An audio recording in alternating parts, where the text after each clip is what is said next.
Hi, welcome to our channel where we share the most intriguing stories. She broke onto my land with a clipboard, a fake authority, and a pack of clipboard-wielding cronies. What she didn't expect? 2 trained guard dogs, 4 surveillance cameras, and a homeowner who knows his rights and how to defend them. This is the war Karen never should have started. My name's Elliot Hale. I'm 44 years old, a former military dog handler, and now I just like being left alone. After I retired from service, my wife and I bought this stretch of land, 15 acres of open air, trees, and the kind of silence that only the birds and the wind dare interrupt. It's where I've built our life. We've got a modest house set back from the road, a vegetable garden, a chicken coop, a workshop, and most importantly, a perimeter that clearly says private property. I live here with my wife Marlene, our 10-year-old daughter Lucy, and our 2 most loyal companions, Thunder and Shadow. They're not pets, they're trained protection dogs, bred for alertness, control, and discipline. And believe me, they take their job seriously. Our land backs up to a suburban development called Sun Lake, a sprawling HOA-governed cluster of cookie-cutter homes with color-coordinated shutters and people who talk more about regulations than they do about weather. For years, I kept to myself, and they kept to theirs. We coexisted, uneasily, maybe, but peacefully.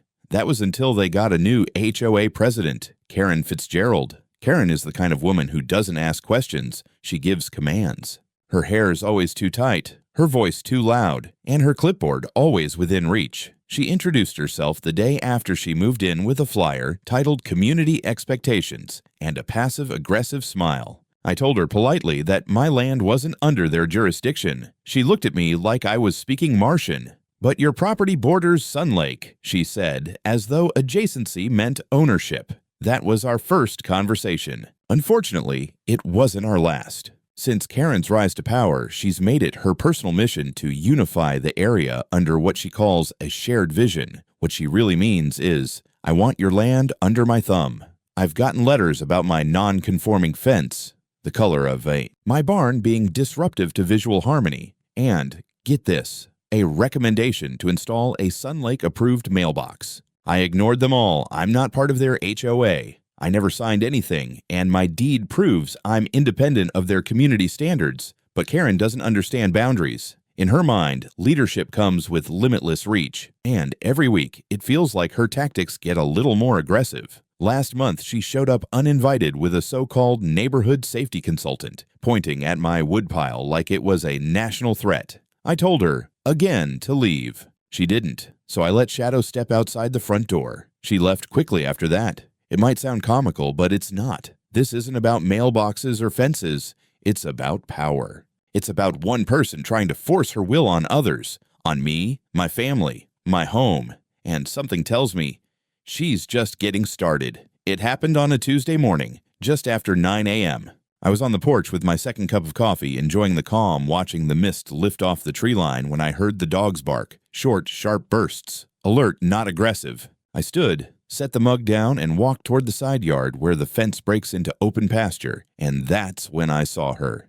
Karen, marching down my property line like she owned the soil under her feet. She was flanked by 3 people wearing bright orange safety vests. 2 men and a woman, all of them carrying clipboards or tablets. One of them had a retractable tape measure bouncing at his side like a sword on a belt. They were walking directly across my lawn without even a glance toward the gate. Karen was in the lead, sunglasses perched high, lips pursed like a general on inspection. My blood pressure rose with every step she took. I stepped off the porch, my boots crunching the gravel. "Karen," I barked, "what the hell do you think you're doing?" She didn't stop, didn't flinch, just raised a hand without looking back and said, "We're conducting an impromptu inspection." Complaints were filed regarding clutter, structural irregularities, and potential safety violations. I nearly laughed. This is private property. I'm not in your HOA. You can't just show up here like your code enforcement. Karen finally stopped and turned, tapping something into her tablet. "Elliot, let's not be difficult. Your proximity to Sun Lake directly affects our community integrity. And frankly, it's been noted that your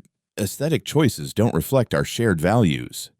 "Shared values?" I snapped. "Lady, I share nothing with your HOA except a patch of geography." One of her clipboard-wielding assistants, a young guy who looked fresh out of college, was snapping photos of my woodshed. I stepped forward. You stop that. That's illegal surveillance. Karen raised her voice over mine. If there's nothing to hide, there's nothing to fear. Wrong. If there's no authority, there's no entry, I growled, pointing to the clearly visible signs on the fence. Private property. Trespassers will be prosecuted. She had the gall to roll her eyes. Elliot, you're being unreasonable. This land affects property values. That affects us all. That's your problem, I said, stepping between her and my greenhouse. Not mine.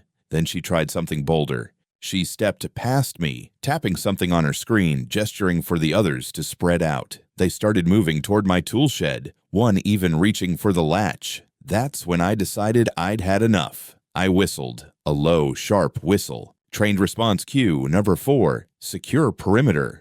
Thunder and Shadow appeared from opposite sides of the barn, silent, alert, and moving with that unmistakable weight of trained confidence. They didn't run, they didn't growl, but they made their presence very clear. Shadow circled wide, cutting off the clipboard kids. Thunder took up a post between me and Karen, tail stiff, gaze locked. One of the assistants froze. The other yelped and stumbled into my wife's azalea bush.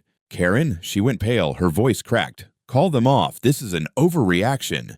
No, I said calmly. This is what respecting boundaries looks like. She dropped her tablet in the grass and backed up toward the fence, trying to maintain dignity while slipping on the morning dew. You'll regret this, Elliot. This is a violation of community cohesion. No, Karen, I said. This is me protecting what's mine. As the last of her entourage scrambled back through the broken line in the brush, Thunder sat beside me, tail flicking once. Shadow followed, pausing only to sniff Karen's discarded tablet before trotting to my side. I looked out at the tree line as they disappeared. Something in me knew. It wasn't over. It wasn't even close. It didn't even take her 20 minutes. I had just gotten the dogs settled back near the porch, given them each a fresh bowl of water and a biscuit for a job well done, when I heard the distinct crunch of tires on gravel. Then sirens, half muted, no lights, just enough to signal presence. 2 sheriff's deputies pulled into my driveway in separate cruisers, dust trailing behind them like suspicion in the wind. Karen must have called them the moment she climbed back over the fence. I wasn't surprised. What surprised me was the sheer dramatics that followed. As soon as the officers stepped out, Deputy Ramirez and Deputy Coleman, both of whom I'd spoken with before at county meetings, I watched Karen spring from the cover of her SUV like she was performing on stage. Hair still slightly damp from the morning dew, her designer handbag slung wildly across one shoulder, she waved her arms like she was flagging down a rescue chopper. Officers! Officers! He unleashed attack dogs on me! On us! We were just trying to conduct a civic inspection, and he sicked trained animals. I feared for my life. I stood a good 30 feet away, arms folded, leaning on a post by the barn. Thunder sat at my heel, perfectly still. Shadow lay in the grass behind me, tongue lolling. Not a care in the world. Ramirez approached me, his face calm but clearly suppressing a sigh. Mr. Hale, mind if we ask you a few questions? Go right ahead, I said, nodding toward the porch camera. I've got footage, multiple angles, plus warning signs, verbal commands, and 2 dogs who never once crossed the line. Coleman went to speak with Karen, who was pacing now, flailing her arms like she was auditioning for a crime documentary reenactment. I could hear her in the background describing how Shadow lunged at her like a missile, and how Thunder had locked eyes with murderous intent. Murderous intent? Thunder had sat down halfway through the ordeal and scratched his ear. Ramirez followed me inside, and I pulled up the footage. Everything was crystal clear. The signs, private property, no trespassing, guard dogs on duty. Karen stepping through the fence line, tablet in hand. Me confronting her, clearly telling her to leave. Her assistant snapping photos, trying to open my shed. My whistle. The dogs exiting the barn with military-level control. And finally, Karen's full-blown meltdown as she stumbled back across the property line. Ramirez watched without interruption. When it was done, he leaned back in the chair, exhaled through his nose, and muttered, "Damn."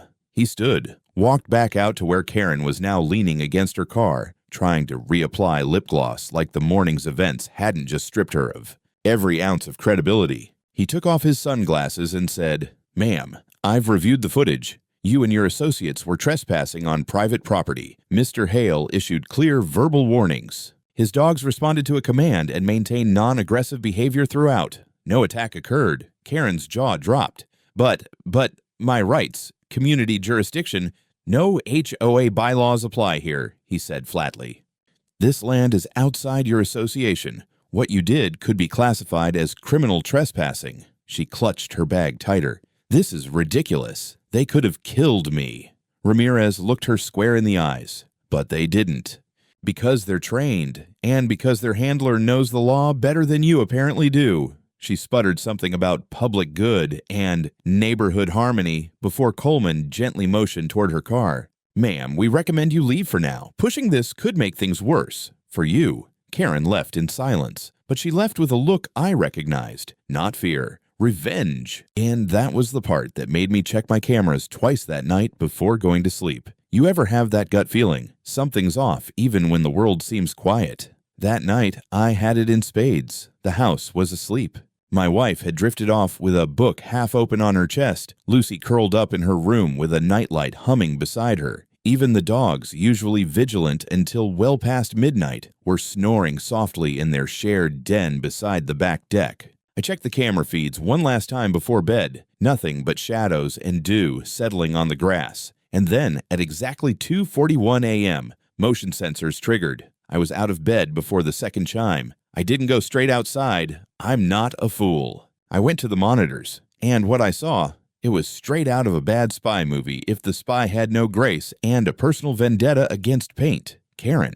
In full black tracksuit, a beanie pulled low, and of all things, black face paint smeared across her cheeks like she was auditioning for Home Alone, Suburban Warfare. She slinked through the gap in the fence she herself had broken earlier that week, ducked low near the chicken coop, and crawled, yes, crawled, across my yard with a duffel bag strapped to her back. I leaned closer. She pulled out what looked like raw meat wrapped in plastic, and then she tossed it gently toward the kennel door. Within seconds, Thunder's ears perked up. He sniffed the air, stood, and cautiously approached. Shadow followed. Karen knelt behind my rose bushes and grinned. The meat was laced with something, probably distraction scent. Not poison, thankfully, just enough to confuse their senses. Thunder took one sniff and backed away, whining.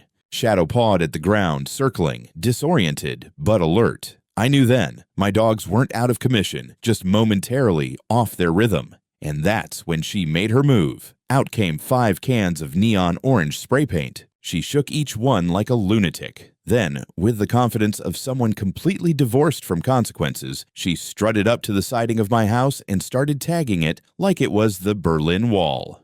HOA rules, she scrawled in block letters. Then came, respect the community. And, God help me, a caricature of me with devil horns and the word menace underneath. She spray-painted my garage door, mailbox, and even my John Deere mower. I didn't go out immediately. I watched. Because what she didn't know was that I'd already rigged a motion-triggered netcam trap near the north deck. It wasn't meant for humans. It was for coyotes. But it would do. She wandered too close.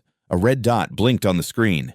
Click. A metal cage snapped out of the soil and, clanked, shut over her legs like a steel bear hug. She let out the kind of scream you only hear in bad horror flicks. I threw on my boots and headed outside, flashlight in hand, and as I approached, she was writhing on the ground, one leg pinned beneath the trap, holding a half-empty can of spray paint in one hand and her phone in the other. You think this is over, Elliot? I warned you.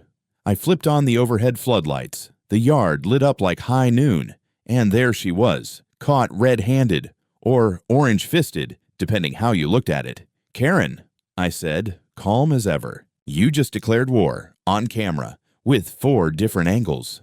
She froze. Thunder padded up beside me, eyes sharp, ears up. Shadow stood at a distance, barking once, low and purposeful. Karen whimpered, call off your wolves. I tilted my head.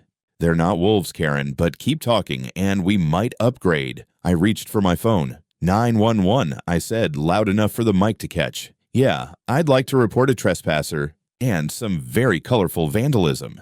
She didn't say another word, but her expression. It screamed it all. This wasn't revenge anymore. It was checkmate.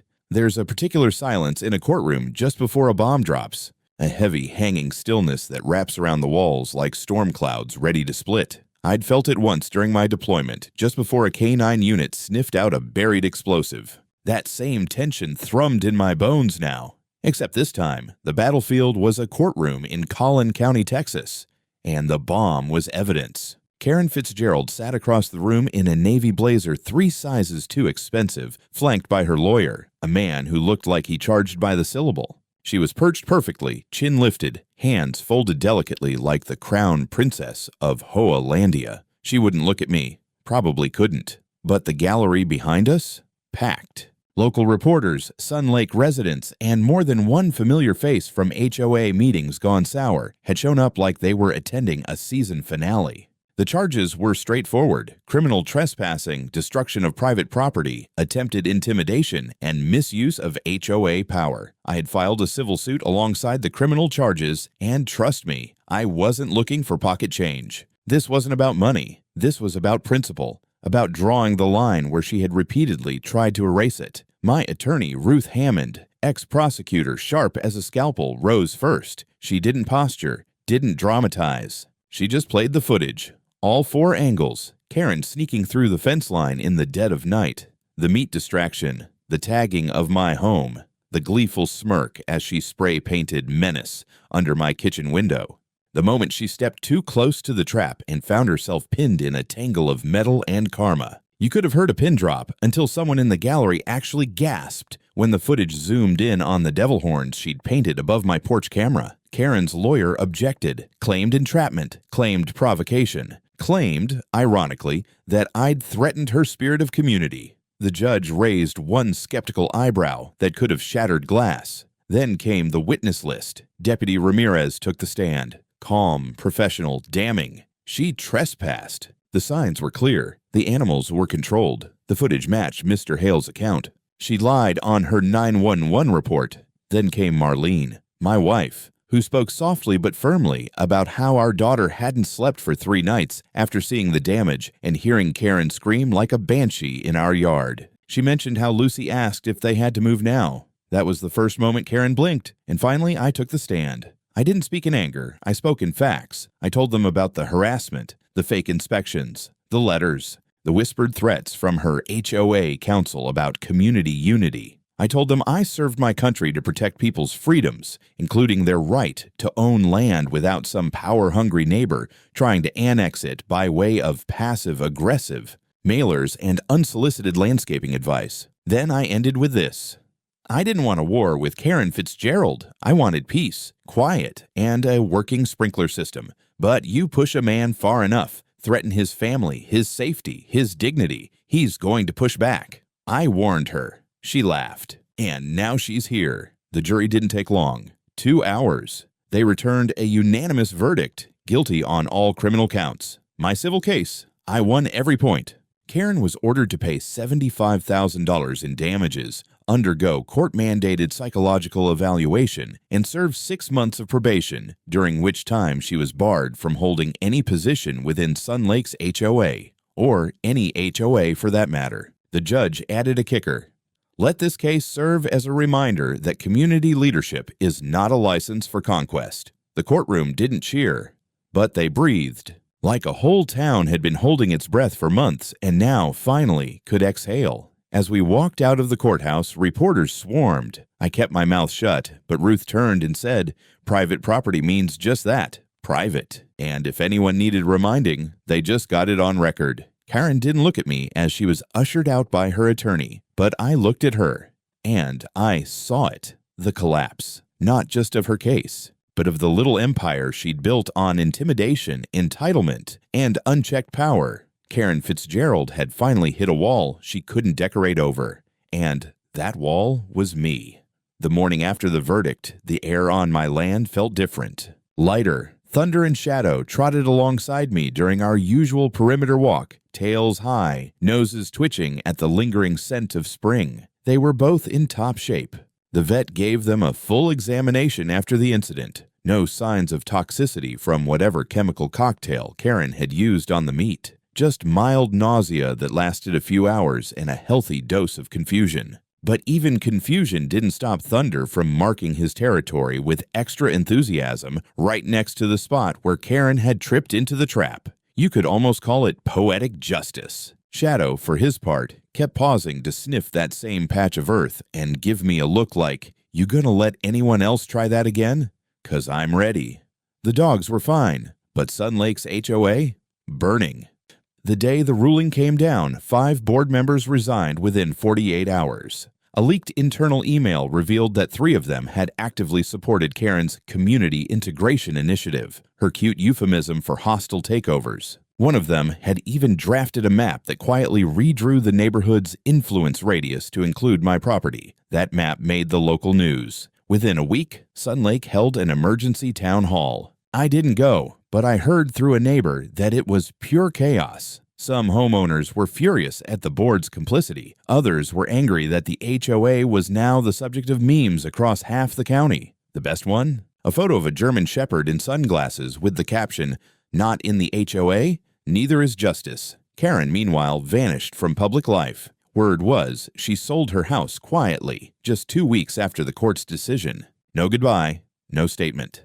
A moving truck showed up on a Tuesday, and by Wednesday, the Fitzgerald name was off the mailbox. Her name became a punchline, a cautionary tale whispered at HOA meetings in other neighborhoods. Something between a ghost story and a sitcom character. Careful, or you'll go full Karen became a phrase to stop board members from overreaching. One Sun Lake resident even wrote a parody song called "Paint Me a Menace" and performed it at the 4th of July block party. As for me, I went back to building my shed extension. I cleaned the last of the orange paint from the side of my house. I replanted the bushes Karen had trampled, and I added a new one, a thorny rose bush, right at the fence line with a little wooden sign in front of it. Community boundaries start here. Life, as it turns out, doesn't just go on. It blooms harder when you defend it. It's funny how peace, once broken, feels even sweeter when it finally returns. A few months after the dust settled, the grass had grown back. The walls had been repainted, and the dogs had all but forgotten the night of the great spray paint incident. Almost. Summer rolled in like a welcome guest, and I decided it was time to celebrate survival in the most American way possible. A backyard barbecue. I sent out invites to everyone except the HOA board, what was left of it anyway.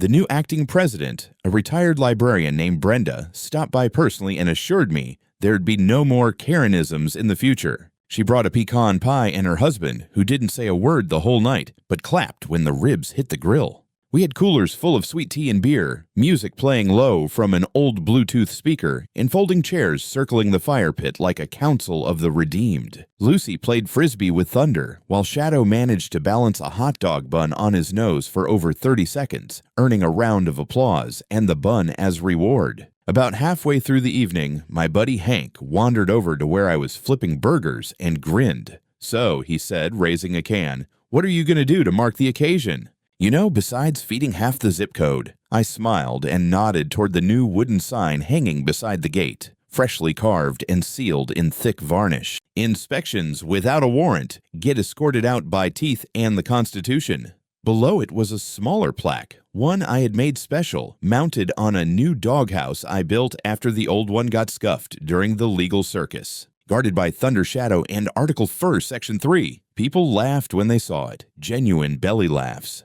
Brenda even asked if she could take a photo for her Facebook group, promising it would be used as an example of HOA-free humor done right. Later that night, as the fire crackled low and the stars started stitching themselves into the sky, I sat in a lawn chair, a plate of peach cobbler in my lap, and both dogs resting at my feet. Thunder let out a single contented bark, just one sharp woof, almost like punctuation. Everyone went quiet for half a second. Then someone raised their drink and said, "To Thunder and Shadow, Neighborhood Watch, 4-legged edition." We toasted, laughed, and let the night wrap around us like a warm flannel. No courtrooms, no trespassing, no Karen. Just smoke in the air, stars above, and a yard where I knew we were finally safe. Not because of fences, but because some boundaries you defend so fiercely, they start defending you right back.